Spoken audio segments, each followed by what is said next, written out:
The German war machine was utterly dependent on a steady, uninterrupted supply of petroleum products to maintain its relentless campaigns across Europe. The massive oil fields and refineries clustered around Ploesti in Romania represented the single most critical source of this lifeblood for the entire Axis war effort. Control over this torrent of high-octane aviation fuel and diesel was a fundamental pillar of Adolf Hitler's strategic planning and continued aggression. Without the output from this region, the famed German panzer divisions would be rendered immobile, and the formidable Luftwaffe would be grounded permanently. The early spectacular victories of the Blitzkrieg were entirely fueled by this reliable, high-volume flow of oil from the Romanian fields. Germany's domestic synthetic fuel production, while a priority, was insufficient to meet the colossal demands of a highly mechanized military fighting on multiple, vast fronts. This critical strategic dependency transformed Ploesti from a distant industrial center into an objective of the highest, most vital importance to the Allied High Command. German strategists initially felt a profound and justified sense of security regarding the refinery's location, which was deliberately far from established Allied operational zones. They calculated that the immense logistical challenge of mounting a successful, devastating long-range bomber mission was simply an insurmountable obstacle for the Allies. This foundational confidence in Ploesti's safety would tragically prove to be one of the Reich's most profound strategic miscalculations, costing them dearly in the long run. The sheer volume of Ploesti's output was indispensable for sustaining the brutal, prolonged war of attrition against the dogged forces of the Soviet Union. Every tank, every military vehicle, and every operational aircraft was directly reliant on the oil and refined products that flowed out of this particular concentration of facilities. The German High Command never truly grasped the Allied capacity and determination to strike a target so deep within their firmly controlled strategic territory. The decision to centralize nearly one-third of the total Axis oil refining capacity in this singular geographical region created an existential, massive strategic vulnerability. This concentration factor made the Ploesti complex an irresistible target for a major, decisive operation intended to cripple the entire German military structure. The initial German defense plans were almost exclusively focused on countering distant, high-altitude attacks, completely underestimating the potential for a low-level, close-range assault. The world was watching as the foundation of the Reich's military power, a foundation built on oil, was about to be severely and violently tested for the first time. The Allies viewed the destruction of Ploesti not as mere sabotage, but as a strategic operation designed to shorten the war by fundamentally starving the enemy of resources. The massive scale and relentless productivity of the Romanian oil industry ultimately attracted the full, decisive attention of the growing might of the American Air Forces. The stage was being set for a confrontation that would test the limits of bomber technology, human endurance, and the very concept of strategic warfare itself. The vulnerability of the Reich's petroleum supply was about to be ruthlessly exposed for all the world to see and for the German military to painfully experience firsthand. The name Ploesti would soon become synonymous with sacrifice, devastating fire, and a brutal reevaluation of German military security and logistical planning. The geographical isolation of Ploesti, nestled deep within the Romanian plains, provided the complex with a powerful, initial layer of natural defense against North African allied forces. This enormous region encompassed a vast and intricate network of state-of-the-art oil refineries, all expertly interconnected and designed for maximum, sustained output of fuel. The incredible volume of refined products pouring out of Ploesti established it as the single most important source of petroleum for the entire Axis war machine. German engineering expertise, alongside Romanian labor, had been continuously utilized to expand and fully modernize the facilities throughout the critical early years of the war. The profound strategic importance of the area was clearly recognized by Allied intelligence, who morbidly nicknamed it Hitler's gasoline tank in their classified reports. The defenses surrounding the complex were incrementally strengthened and eventually evolved into one of the most heavily fortified and protected sites in all of occupied Europe. A massive, comprehensive system of both heavy and light anti-aircraft artillery, a deadly collection known as flak, was positioned in tightly packed concentric rings around the refineries. Literally hundreds of anti-aircraft guns were strategically placed to ensure a murderous, continuously overlapping curtain of defensive fire against any incoming aircraft. Advanced, large-scale smoke generators were also installed with the capability to instantly blanket the entire industrial area with a thick, completely obscuring, dense artificial smog. This crucial defensive measure was specifically intended to render any conventional, high-altitude precision bombing run virtually impossible to execute accurately and effectively. The formidable German Luftwaffe also maintained a large, powerful presence of fighter interceptors, including their speedy Me-109s, housed at nearby airfields for instant deployment. Furthermore, a confusing, elaborate system of incredibly realistic dummy targets and false, empty storage tanks was constructed throughout the immediate surrounding countryside.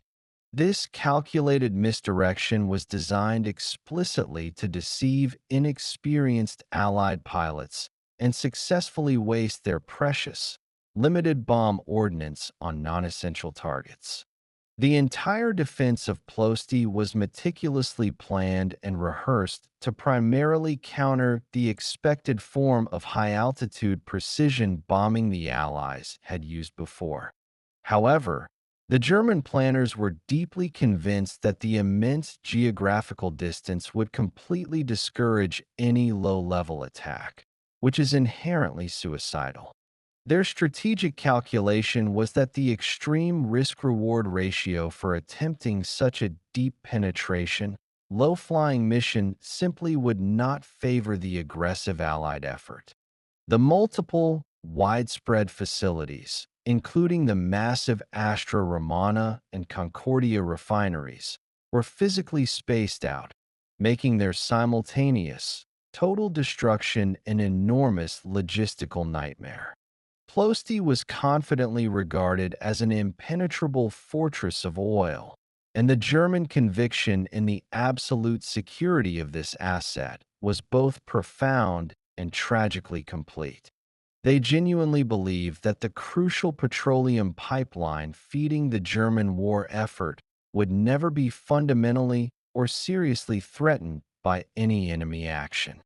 The absolute necessity for the Allies to instantly sever the vital oil supply of the German war machine was the sole driving force behind Operation Tidal Wave. The mission was boldly conceived as a revolutionary, high-risk strike, based on the painful recognition that all standard, high-altitude bombing tactics would inevitably fail against Ploesti. The defining and critical decision was made to attempt a desperate, extremely low-altitude aerial assault, flying on the deck, to ensure maximum tactical surprise and devastating, pinpoint bombing accuracy. This low-level tactic was unprecedentedly dangerous, requiring extraordinary piloting skill, masterful navigation, and absolutely nerves of steel from every airman involved in the mission.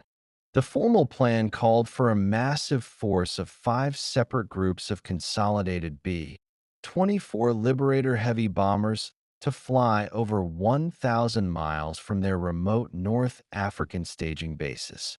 The B-24 aircraft were specifically selected for their long, superior range and the heavy bomb load they could carry, essential for the immense round-trip journey over hostile territory.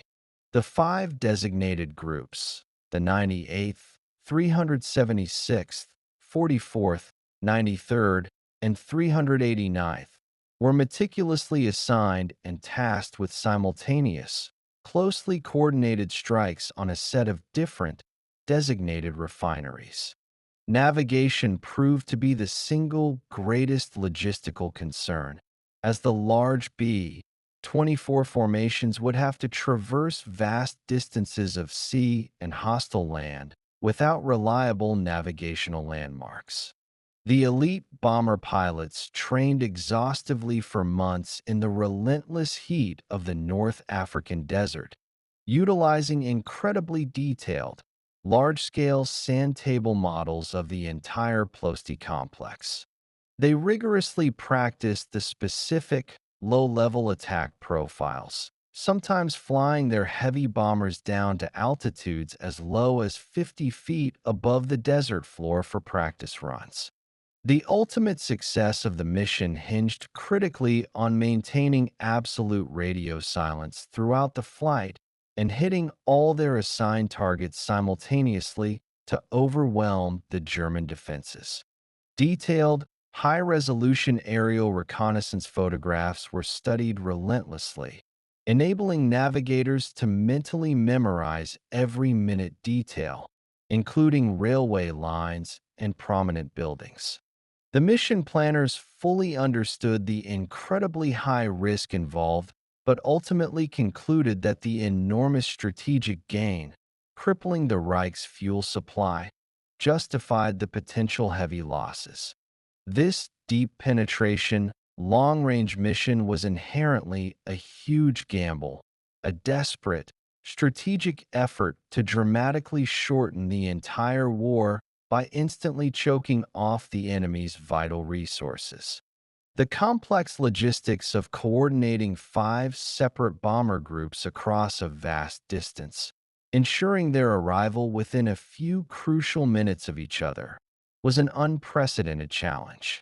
Every operational detail, from the precise timing of the bomb release to the exact routes over the Balkan Mountains, was rehearsed countless times in meticulous, painstaking detail.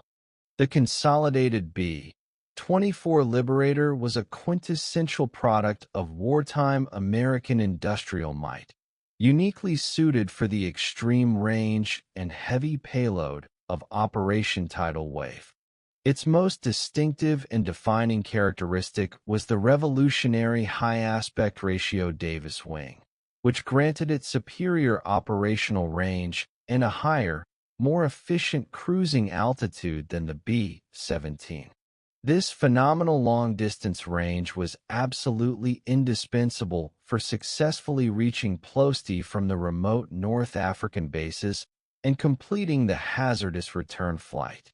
The B-24 was reliably powered by a quartet of potent Pratt and Whitney twin Wasp radial engines, generating the immense thrust required for such a fully loaded, long-duration bomber. For the Ploesti mission, the aircraft were intentionally stripped of all excess, non-essential equipment to dangerously maximize their critical fuel and their heavy bomb capacity. Their cavernous bomb bays were packed with a strategic blend of heavy high-explosive and potent incendiary bombs, specifically selected to inflict the most destructive damage on the refineries. The aircraft's unique tricycle landing gear design offered a distinct advantage for easier ground maneuverability on the notoriously rough and dusty desert airfields in Libya. However, The B-24 possessed a known and significant vulnerability. Its distinctive bomb bay doors, which operated like a pair of slow-moving roller blinds, were notoriously slow to open. This operational delay was a critical and fatal flaw for a rapid, high-speed, low-level bombing attack where every single second counted for both survival and accuracy. The Liberator's airframe, while lighter and more fuel-efficient than its contemporaries, was also known to be less structurally resilient to sustained battle damage, a fact that would soon be tragically proven. The aircrews, all elite volunteers, meticulously modified their own planes, initially fitting extra, large fuel tanks in the bomb bay for the outbound leg of the flight. They would later remove these auxiliary tanks moments before the attack to accommodate the necessary ordnance, a last-minute, heart-stopping logistical adjustment. The Liberator crews were fully cognizant of the extreme, nearly suicidal danger inherent in their assigned low-level mission profile against such a heavily armed target. They flew their massive aircraft far lower than their design specifications intended, subjecting the entire airframe to continuous, brutal stress throughout the lengthy mission.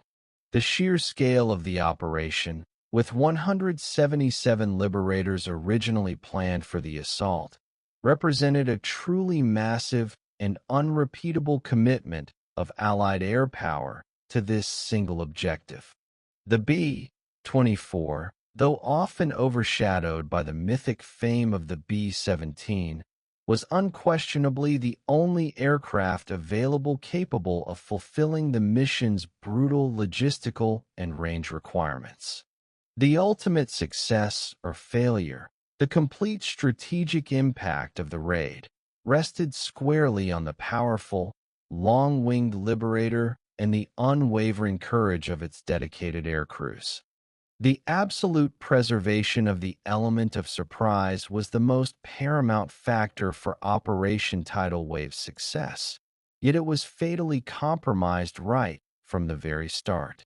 Allied intelligence began to receive frustratingly fragmented reports strongly suggesting that the Germans were already vaguely aware that a massive strike against Ploesti was being mounted. The sheer, staggering logistics of surreptitiously moving nearly 200 heavy bombers across vast continents proved virtually impossible to fully conceal from the sharp-eyed Axis espionage networks. Furthermore, a profound and ultimately unforgivable navigational error was committed by a lead aircraft, catastrophically marring the essential initial stage of the entire attack. The lead navigator of the 376th Bomb Group, a colonel named Compton, made a disastrous, premature turn over the distinct city of Targovist, an error that instantly fractured the plan.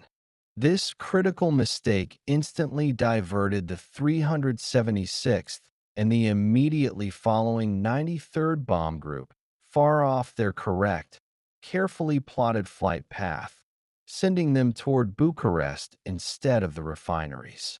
This navigational deviation not only severely delayed their eventual attack time, but also completely stripped the entire complex operation of its necessary element of simultaneous surprise.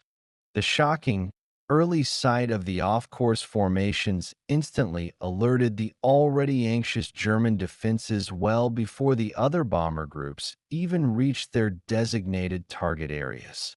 The meticulously planned, perfectly coordinated strike immediately and irreversibly devolved into a completely disorganized, piecemeal assault, with the groups arriving sequentially. This catastrophic misdirection allowed the German defenders to gain priceless minutes, enabling them to activate their full, pre-positioned anti-aircraft network and scramble all available fighter patrols. The sheer resulting confusion was further compounded when the errant 93rd Bomb Group mistakenly attacked an incorrect, relatively undamaged refinery, wasting crucial bomb tonnage. The carefully rehearsed, synchronized attack was completely shattered, and the bomber pilots who somehow managed to arrive on time found a fully alerted, murderous defense awaiting them. The immediate loss of the critical element of surprise exponentially amplified the extreme danger for every subsequent wave of low-flying American bombers. The tragic consequences of this single, pivotal navigational blunder were immediately measured in the catastrophic loss of numerous American airmen and valuable aircraft.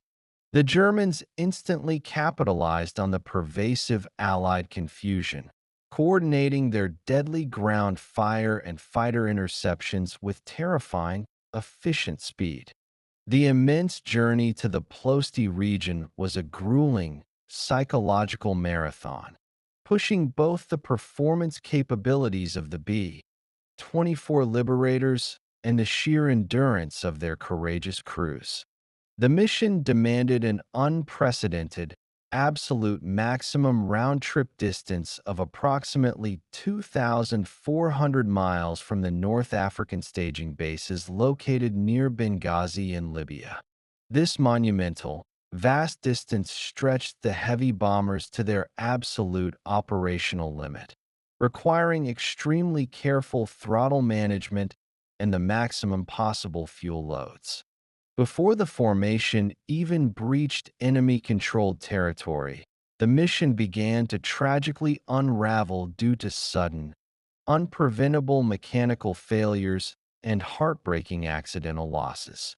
One massive liberator, famously bearing the name Tegi and carrying the mission's lead commander, Brigadier General Uzel Ent, suddenly and without warning plunged into the deep Mediterranean Sea. This catastrophic, early loss of the command element instantly and severely compromised the centralized leadership and coordination for the entire ongoing operation. Multiple other aircraft were immediately forced to completely abort the mission due to persistent engine trouble, turning back over the sea or landing prematurely at emergency airfields. The B-24s, flying at an unusually low altitude over the vast water and then ascending to cross the rugged, towering Balkan mountain range, were subjected to intense and unpredictable structural stresses. The high terrain and strong, unpredictable air currents in the mountainous region further separated the already fragmented bomber formations, introducing another layer of dangerous disorganization. The air crews had to constantly contend with the growing, profound anxiety of the long, silent flight, fully knowing the deadly, heavily fortified target was waiting at the journey's end. The cumulative psychological toll of the quiet, 8-hour outbound flight across vast expanses of hostile or neutral airspace was nearly as demanding as the combat itself. The men flew for hours in cramped, unpressurized, uncomfortable conditions, tirelessly monitoring their vital instruments and anxiously scanning the skies for any sign of interception. They were fully aware that turning back meant a total mission failure, but pressing onward meant an almost certain encounter with a terrifying storm of concentrated flak and fighter opposition. By the time the scattered and fragmented bomber groups finally reached the target area, the large formation was already severely depleted in number and dangerously disorganized in structure. This constant attrition suffered before the commencement of combat significantly weakened the overall Allied capacity to deliver a decisive, overwhelming, and synchronized attack blow. The final approach to the Ploesti complex on August 1st, 1943, a date tragically etched into history as Black Sunday, was a moment of shocking, violent transition from monotonous flight to desperate, immediate battle. The huge American bombers, having successfully navigated the treacherous, winding mountain passes, dropped down violently to an incredibly low treetop level for their final, terrifying run-in. The sudden, unexpected appearance of the massive B 24 formations roaring low over the largely unsuspecting Romanian countryside instantly threw local civilians and German military personnel into complete chaos. The incredible sight of huge American heavy bombers thundering overhead at barely 100 feet was an experience that few people on the ground had ever anticipated or witnessed before. The lead navigators strained their eyes, frantically searching for the crucial visual landmarks they had studied so diligently for weeks on the detailed, classroom, sand table models. The catastrophic initial navigational error meant that the various bomber groups arrived over the target in a completely uncoordinated, staggered, and sequential stream, forfeiting their surprise. As the first formation, the 93rd Group, which was already fundamentally off course, approached the outskirts of the sprawling city. The air raid alarm bells began to ring furiously across the entire defensive perimeter. The professional German anti-aircraft crews, now fully alerted by the premature bomber sightings, scrambled to their prepositioned defenses with shocking speed and lethal anticipation. The element of tactical surprise that the low-level attack was designed to achieve was instantly and fully replaced by a furious, overwhelming, and highly concentrated defensive response. The air instantly became thick with a heavy, noxious black haze from the rapidly activated smoke generators, immediately obscuring the critical targets and making the pilot's navigation incredibly difficult. The first, ill-fated waves of bombers found themselves flying directly into a rapidly congealing cloud of incredibly dense black smoke, continuous exploding flak, and blinding orange fire. This critical, final phase of the mission was an incredibly frantic race against time. The American pilots fighting hard to reach their target through the low-level clutter and intense ground fire. The German defenders, meanwhile, were fighting with desperate fury to erect an impenetrable, continuous wall of anti-aircraft flak to prevent the bombers from reaching their objectives. The bombers' chosen low altitude, initially calculated to maximize bombing accuracy, now brutally exposed them to the deadly fire from virtually every single machine gun and rifle on the ground below. The actual bombing run directly over the densely packed Ploesti refineries instantaneously became a terrifying, chaotic, and continuous gauntlet of concentrated fire and twisted metal. Experienced pilots later recounted the horrifying sensation of flying straight into what felt like a solid, unyielding wall of continuous, exploding steel from the endless flak barrage. The German anti-aircraft guns, perfectly positioned and operating at their most lethal low-angle trajectory, unleashed an overwhelmingly intense and concentrated barrage of high-explosive shells. The entire sky above the refineries was violently crisscrossed by brilliant red and vibrant orange tracer rounds, all converging with deadly precision on the low-flying B-24 formations. Many American planes were catastrophically hit almost immediately upon entering the designated attack zone, their fragile aluminum airframes ripping apart under the punishing enemy fire. The refineries below, now engulfed in flames, began to spew colossal, oily plumes of dense black smoke and soot that instantly choked the already turbulent air around the bombers.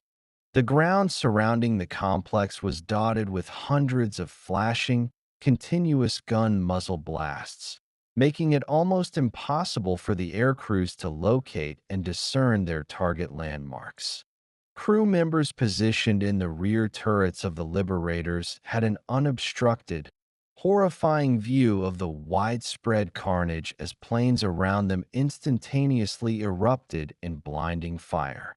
The intense, incredible heat generated by the massive, spreading refinery fires was so overwhelming that it could be distinctly felt even inside the cramped, noisy aircraft cabins.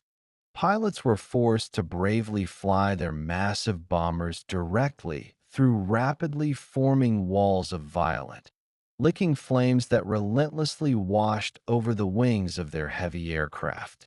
The atmosphere inside the aircraft was deafening, a relentless, jarring cacophony of the four roaring engines, the endless sound of exploding anti-aircraft shells, and the rapid rattle of defensive machine gun fire. The very air itself seemed to violently vibrate with the sheer, raw energy of the destruction as the American bombs began to fall and accurately explode on their critical, vital targets. The objective of bombing accuracy was ultimately achieved, but it came at a terrible, nearly unbearable cost of aircraft and the tragic, immense sacrifice of American human life. The Axis forces, comprising both German and Romanian defenders, were indeed initially caught by the shock of the low-level surprise, but reacted with a concentrated tenacity that shocked the Allies. Their anti-aircraft gun crews were immediately recognized as some of the most professional, best trained, and highly motivated personnel in the entire sprawling Axis defensive network. When the massive, low-flying Liberators finally burst into view, the disciplined gunners knew they had only a few brief, precious seconds to sight their weapons and begin their furious, continuous fire.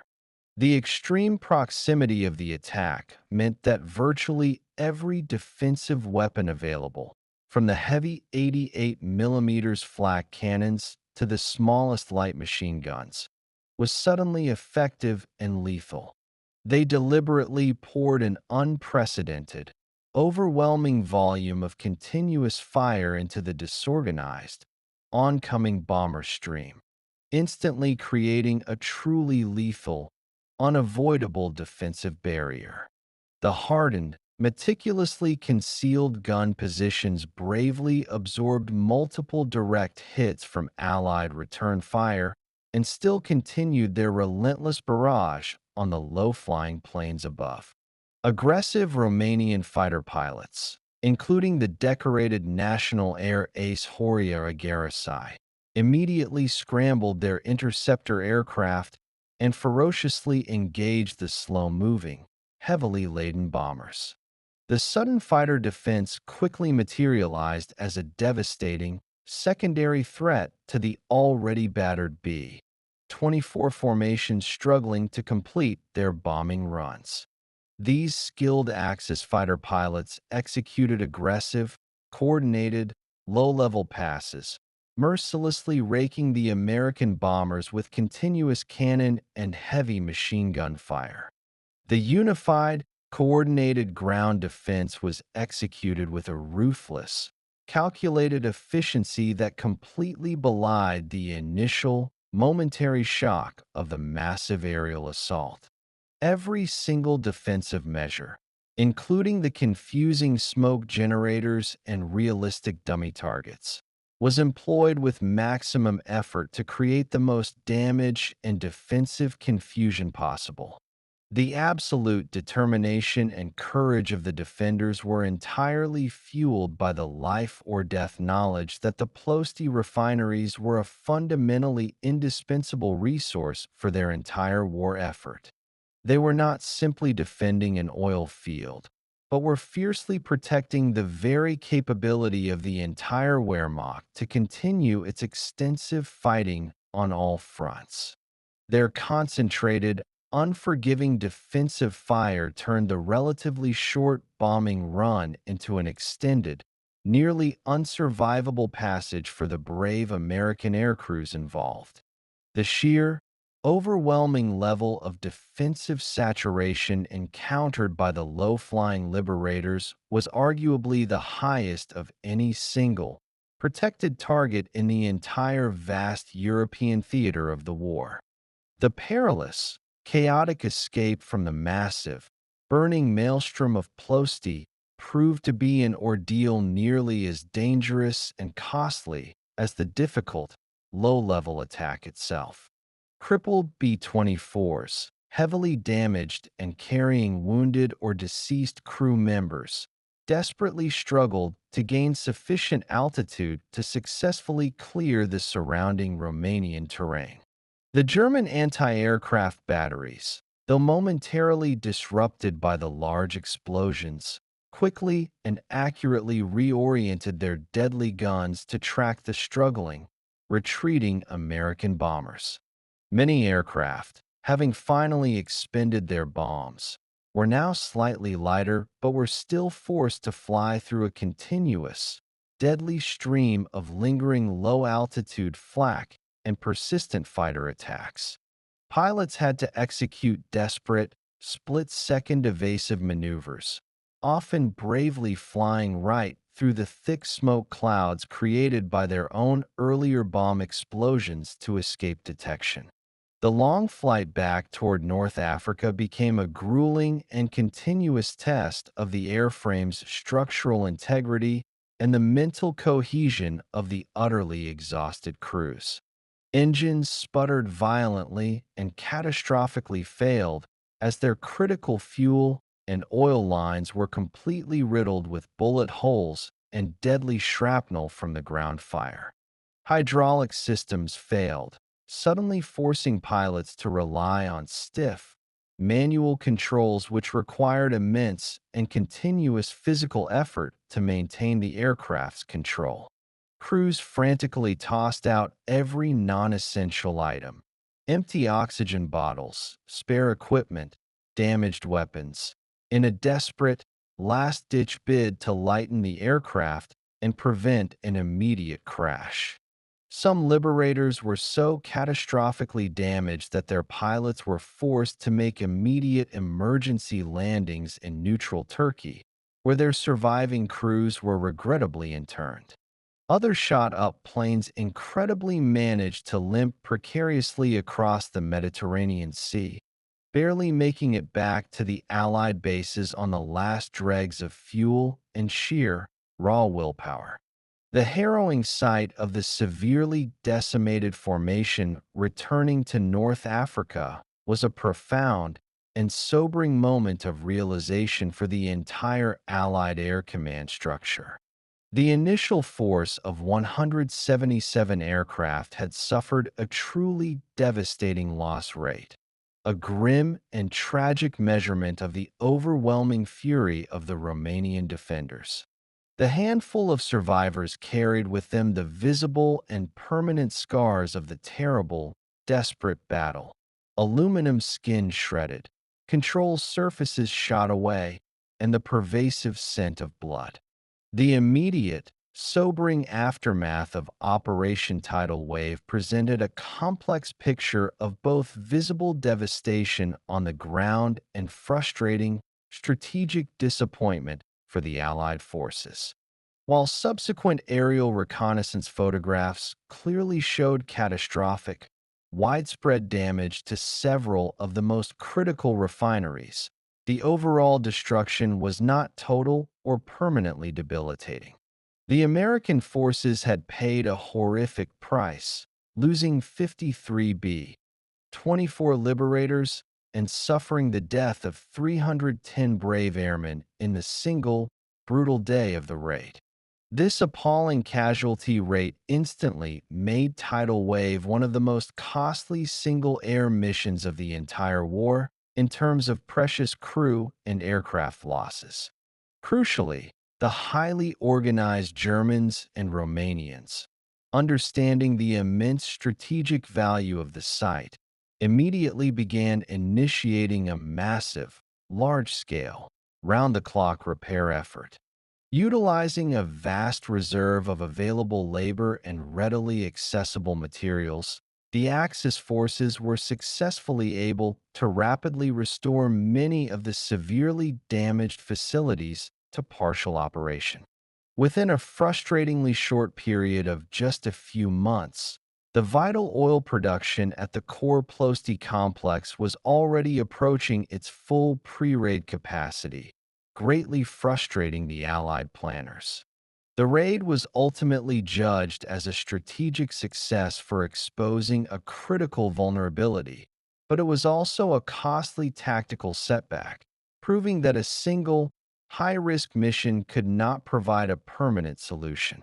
However, the attack did force the German High Command to divert enormous defensive resources, including anti-aircraft guns, valuable fighter planes, and essential manpower, to the continuous protection of Ploesti. These vital, diverted resources were desperately needed on the critical, embattled fronts of Russia and Italy, demonstrating a powerful, strategic strain on the Axis.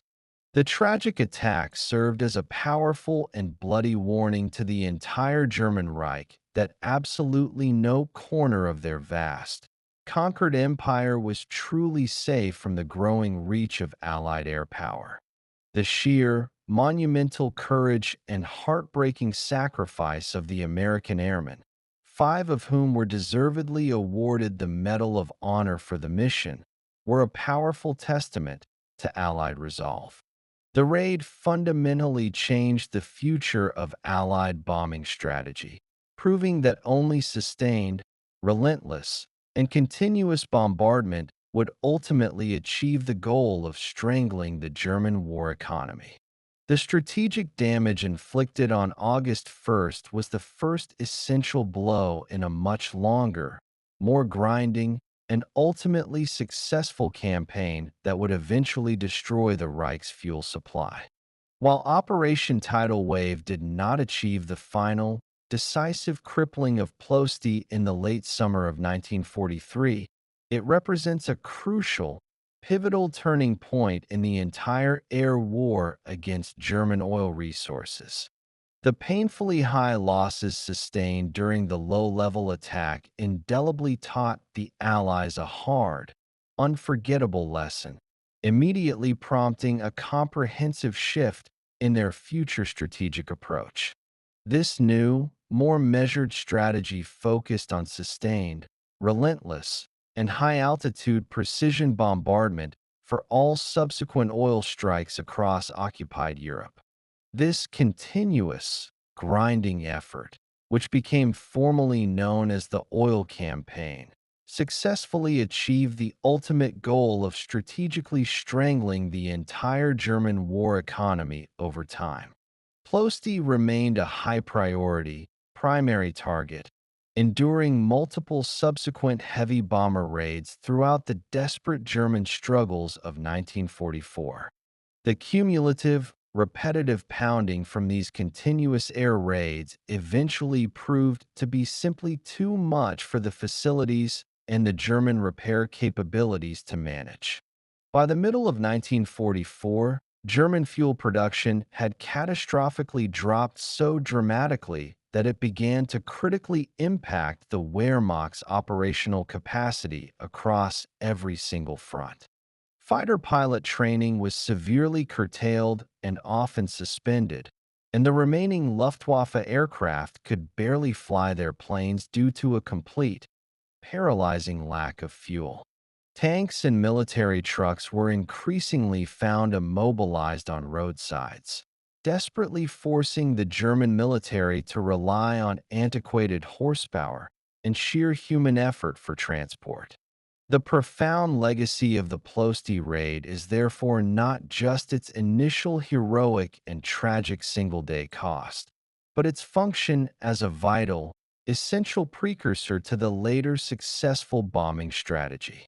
The raid brutally exposed the fatal vulnerability of the German oil supply and powerfully galvanized the Allied commitment to making its total destruction the very top strategic bombing priority.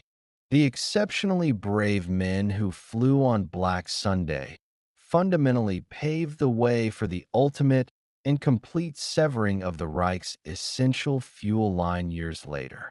This eventual and critical success was a major factor that fundamentally helped to hasten the final, inevitable collapse of the entire German war machine in the spring of 1945. The violent, towering flames that burned over the Romanian plains on that tragic August day were a clear, prophetic promise of the final, fuel starved darkness that would soon completely engulf the German Reich.